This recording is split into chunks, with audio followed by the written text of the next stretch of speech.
My name is Carolyn Moore, a member of the board of the State Bar College of Texas. Today, two distinguished lawyers from Texas are going to talk to us about the history of the State Bar College. These two men are both former presidents of the State Bar. Franklin Jones, a distinguished lawyer from Temple, and Jim Bomer, a distinguished lawyer from Marshall. Well, vice versa. Franklin's from Marshall. Okay, I got the two cities confused, but not the men. Let's start with Mr. Jones, who will talk to us about his role working with the State Bar College. Mr. Jones. Thank you, Carolyn, particularly for the word distinguished. I hope that carried through well. The State Bar College has an interesting history, and it goes back a long way. Jim Bomer was president of the State Bar Texas in 72, 73, I believe it was, and unfortunately for the bar and the public generally, he didn't have but a year as president because he was very imaginative and had numerous programs which were very successful at the time, but it is what Bobby Lane used to say when he got beat in a football game. He didn't lose, time just ran out. And time apparently ran out on Jim before he finished. I would like also to add parenthetically that he became president of the State Bar by relegating me, who was his opponent, to be chairman of the Prepaid Legal Services Committee back in those days. And then, if that weren't enough to do to me, he was able to persuade me in 1980 to accept the nomination for president-elect because he wanted a puppet to do what he had left undone when he went out as president. At this juncture, the issue of lawyer competency in the United States, and particularly in Texas, was a voice in the woods, so to speak, albeit a very strong voice in the person of Chief Justice Warren Burger at that time, was raising the issue, and he was raising it somewhat stridently at times, and I'm embarrassed to say, evoking negative responses from people like me and many other lawyers, but not Jim Bomer. Jim was, of course, ahead of things as he always was, and realized that this was a problem for the profession and an area that needed addressing.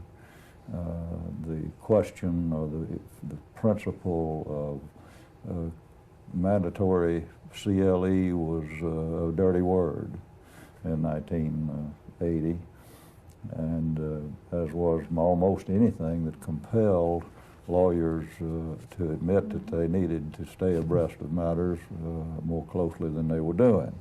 Now, of course, the specialization program had just gotten started. I think that I sat for the initial trial lawyer specialization board exam in 78 or 79, and this was a narrow element of the profession. But Jim, after nudging me over the line and getting me to run for State Bar President, got me elected because he was my campaign manager. And when he did that, we all had a meeting down at Joe Wheat's camp down in East Texas near Woodville. When I took office, the compelling issues that seemed to drive the profession at that time were things like the Federal Trade Commission making noises about regulating the profession, about trying to adopt advertising guidelines. We had a little run-in with the Internal Revenue Service. We had just finished paying for the new law center, and these seem to be such critical issues. Well, they're all gone now. Nobody ever heard of them. But Jim Bomer, the voice in the wilderness, got a hold of me before we had this meeting and said, Franklin, I think we need to address the question of keeping the lawyers abreast of what's going on, and I think there's a way to do it that can take advantage of the bar's CLE program, which was one of the best in the country at that time. that was the embryonic formation of the State Bar College. Jim got me on board at that meeting in Woodville. Most of us drank a lot of brown whiskey in those days. He never did. But I, at his nudging, urged the board of directors to adopt the underlying principle of establishing the State Bar College in early 1980. The process took about almost a year to get through the board. Jim was appointed chairman of the Blue Ribbon Committee that had extremely high-profile lawyers on it, Dean McSwain at Baylor, Bill Harvin down at Houston, and equivalent lawyers. I can't call all their names now. And they took this program, put the nuts and bolts together, organized it, and with their help, I was able to get it through the State Bar Board during my term as presidency, and it got started.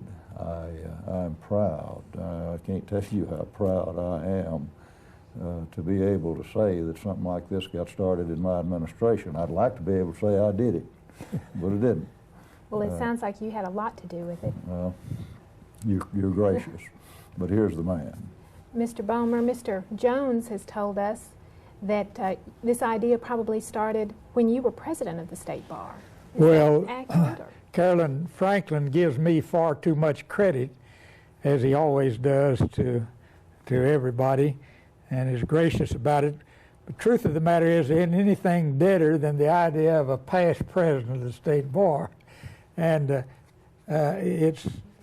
it's difficult to get a program through, a brand new program,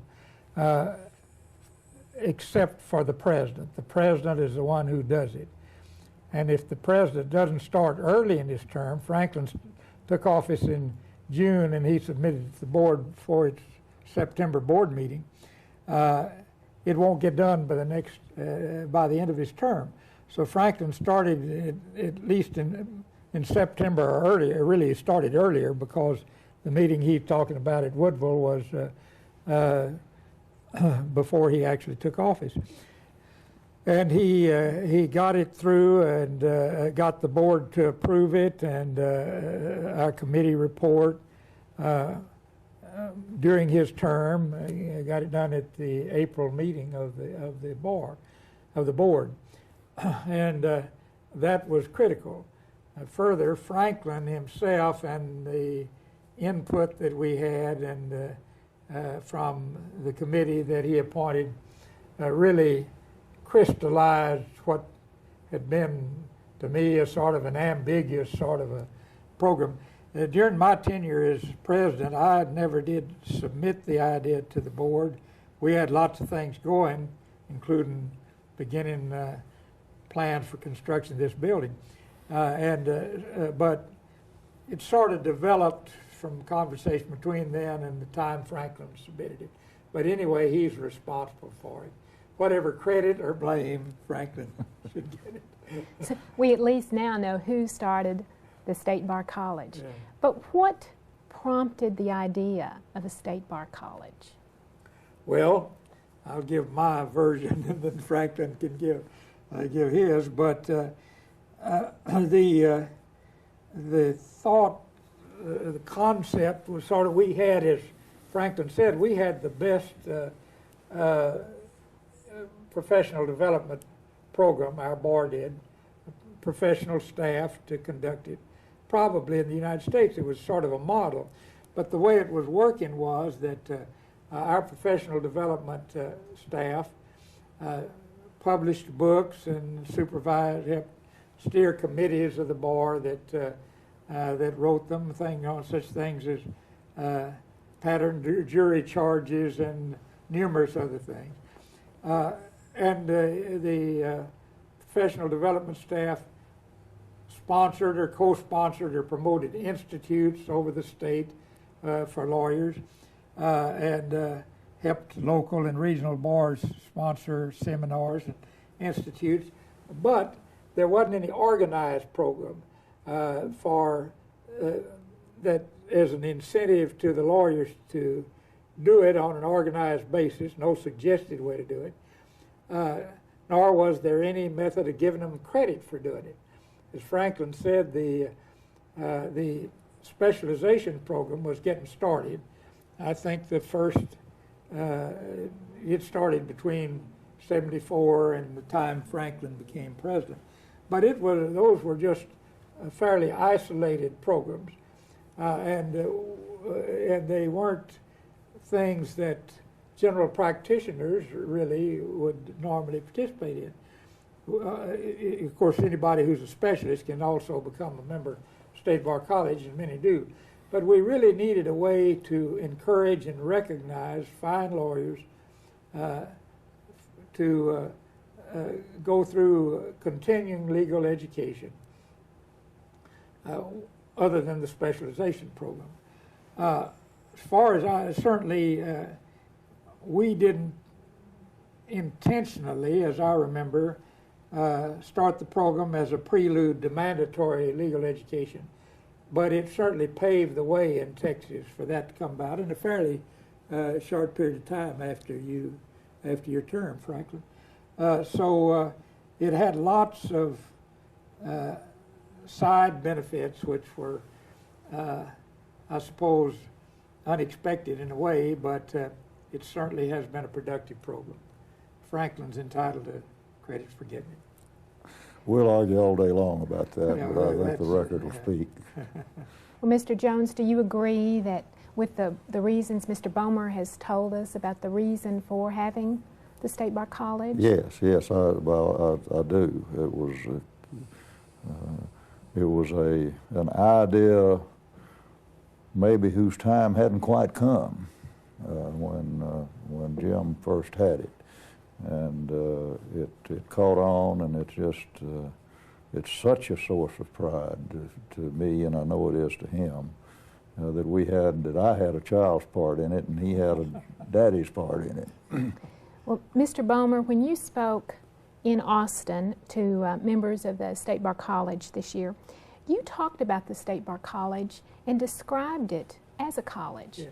Well, it is, as far as I'm certainly, it's the largest voluntary educational legal program or legal college in the state, probably the largest voluntary educational program for lawyers in the nation and possibly in the world, because now we have nearly 4,500 members, and I expect, since it was organized in 1981, that I don't have figures, but I would guess that 20,000 lawyers or so have participated.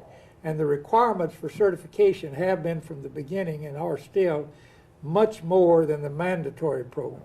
At the beginning and still, we required 80 hours of prescribed study and participation in programs in the first 3 years, and it was now 30 hours per year thereafter to keep your enrollment active in it. Truthfully, the professional development staff had its reservations about it to begin with for various reasons, but it was something brand new. And so but the board decided to do it, and the Supreme Court approved it, its creation, and in the first 4 months we had over 200 members, and in the first 9 months we had over 600, nearly 700 members.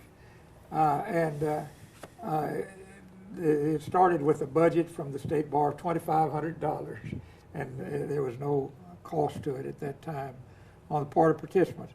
But it's met with enthusiastic response, and it has encouraged lawyers to go far beyond the mandatory program. And as we said a minute ago, it paved the way for that program. And it's a real college, and we said a college without a campus, but really the state of Texas is its campus, and it's got the finest student body in the world because they sign up on their own and now pay money to become members and go beyond any minimum requirements for education. And the president of the bar serves as the president of the college. That's the way it was originally set up. Mr. Jones talked about you having a Blue Panel committee helping you. Do you remember the work of that committee, and could you describe it? Well, it was really a distinguished committee. I don't know how I got on it, but Chris Daugherty was co-chairman. He's a great lawyer here, and by the way, he was the first person to get his certification. Bill Harvin was at that time the managing partner of Baker and Botts. Abner McCall was on it. He was president of Baylor. Angus McSwain was dean of Baylor, and Matt Dawson taught practice court there. And it was, I'm leaving out some who were of equal caliber, but it was really a fine committee. And we just sat down and we thought of what courses should be automatically approved, that each hour of a seminar would count for 50 minutes toward credit. We decided that the state bar and all local bars in Texas would have their programs would be acceptable for credit, and then others could be added, and American Bar and various others were certified at the beginning to be eligible for credit. And then various organizations began asking to be considered for credit, which was a very good thing. And anyhow, we focused on those things that we finally ended up with and came up with the program. And the bar itself, the board contributed a good deal of those thoughts because they were active in the program too. So that's sort of how we did. We had meetings, of course, and formulated in writing. Well, at the end of the first year, the people who were certified as the charter members of the State Bar College attended a luncheon. The two of you were there, and I think the Supreme Court Justice Jack Pope was there. Yes, he was Chief Justice. Would you, each of you, tell us what you remember about that luncheon? Well, there were, I think, 34 people who had completed their 80 hours of credit within 9 months, I guess it was, something like that. The 80 hours was a 3-year program. And so they received certificates. And Jack Pope, as always, he's a great speaker, and he made his usual fine talk and made the presentation. And I remember a member from San Antonio, I've forgotten who it was, but some distinguished lawyer from there got up and said how much it meant to him to be a part of the State Bar College and have an organized method to participate in a voluntary educational program and to get some recognition for having done it. And that left an impression on me. Mr. Jones, tell us about your memories. Well, my recollections are a little more coarse, perhaps, okay. than Jim's, but during this period of time, Chief Justice Burger was periodically, I say periodically, about every time that he got a forum, before the ABA, he would characterize the legal profession as a horde of locusts because of our failure to address some of the problems that needed addressing, and that used to drive me bananas. I can say that properly now because I later became a very, very profound admirer of Chief Justice Burger. I think he will go down in history as one of the best Chief Justices we ever had. But I didn't think so at the time, and I remember when this program was implemented, I said, Mr. Chief Justice, you can't call us a horde of locusts anymore because look at this. And it was, I didn't realize, I don't want to claim that I did realize that this program was going where it has gone. And because candidly, I don't think it would have had it not been for continued leadership and imagination and creativeness over the years. But that's my recollection of my heart kind of filling with pride that day. What was it that the old lawyer from a country town over near Marshall said about Justice Berger trying to Well, I don't know. I guess we can edit this out if we have to, but I never will forget. He called my father, who was an old practitioner at that time, and he was an old country lawyer, and he was as mad as I used to get, or madder, about being called a horde of locusts and incompetent. And he said, you know, I'd like to get that feller down in Hardin County in a real tight, hard-fought child custody case, and by God, we'd see who was competent. But Berger was right, though. This competency question needed addressing, and Texas, through Jim's imagination, put us on the point in handling it. By the way, Franklin's family has been practicing law in Marshall, Texas for over 100 years. My family hasn't been quite that long. My father started in Bell County in 1912, so we've both got a lot of legal tradition in front of us or behind us, of which we're very proud. It's a great profession. Do you think that tradition behind you urged you on to work toward the State Bar College? Did that have anything to do with it at all? I guess everything that we've done, that I've done in the practice, was subconsciously influenced by my father, sometimes consciously. But I can't say what Daddy would have thought about having the State Bar College, because Daddy went through the legal learning and teaching process every day. I think we all do that. He was a great civil and criminal trial lawyer, and so was Franklin's father. What type of lawyer did you anticipate would be a member of the State Bar College? Talking to me? Yes, to both of you. Actually. I anticipated that it would be particularly appealing to general practitioners, of whom I'm one, and particularly many in smaller places, not the 4 or 5 big cities of Texas, who didn't consider themselves as specialists, to try lots of cases, maybe do lots of probate, lots of planning of estates, and who don't particularly care to be specialists, but who do want a program that is appealing and educational and can keep them abreast of what's going on in the legal profession. So those were the lawyers that I thought it would appeal to, and I think those are the lawyers it has appealed to. Mr. Jones. I wish that I could say I anticipated that. I think that's probably the difference between Jim Bomer and me, is he has this vision. I hoped for that, and of course my wildest hopes have been fulfilled by the State Bar College. It's just, if I had been given a canvas and had the capacity to paint a picture of what I would have loved for it to become, I'm not sure that I could have painted what it has become.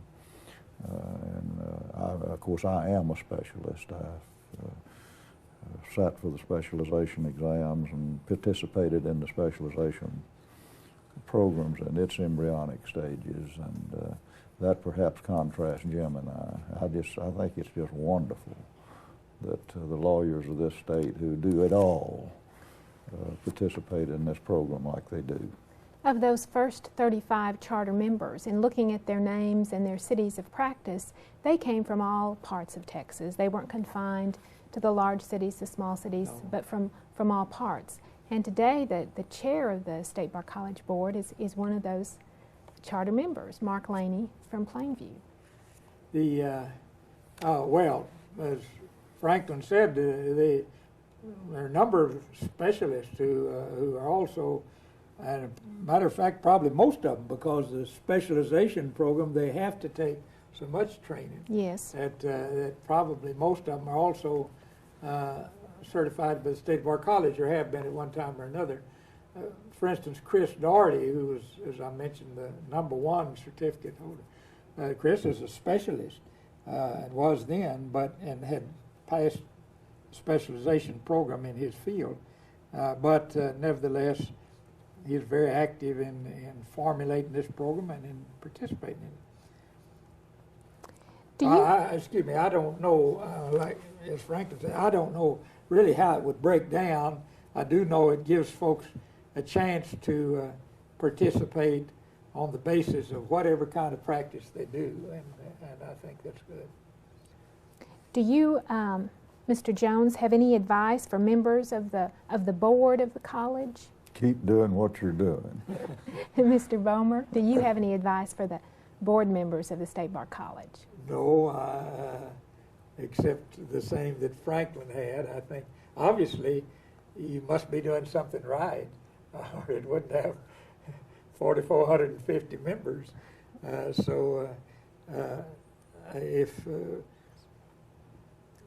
sure that you all have methods of telling the young lawyers who come into the profession about the college, and I think that anything that can be done to make them interested in knowing about it when they're young, vigorous, and enthusiastic, that's good, and I know you do that. And finally, do either of you have anything else you want to say either to the board or to potential members of the State Bar College? Mr. Jones? You might tell them the Warren Burnett story. Well, you hear this story, and actually I think I first heard the story when Jim Bomer told it, our mutual friend Warren Burnett, who was a brilliant trial lawyer, still is. Don't see him much anymore, somewhat of an iconoclast, and practiced in Odessa, Texas. And he got called upon one time to defend the city of Odessa in the U.S. Court of Appeals for the Fifth Circuit for having a 4-year college. I don't know how that ever got to be any of the business of the Fifth Circuit, but the city fathers felt they needed a capable lawyer to represent them before the Fifth Circuit, so they got Burnett, and they got him down there. And to make a long story short, he was being pressed by the circuit court for his version of where the evidence was to support a 4-year college in Odessa, and finally pressed him into a corner, and Burnett had somewhat of a deep whiskey voice, and he finally looked at the panel and said, "Your Honors, there's enough ignorance in the city of Odessa to justify an 8-year college." And I don't want to say that about the membership of the State Bar of Texas, but there's plenty for this college to do.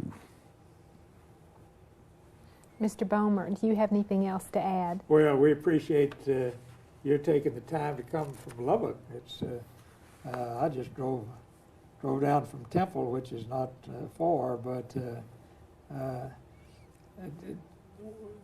one thing that impressed me at the time that Franklin got it off the ground, and it still impresses me, is that this was conceived and carried out by practicing lawyers, not by the professional staff, although they were the best in the country, and not by some pie-in-the-sky started program.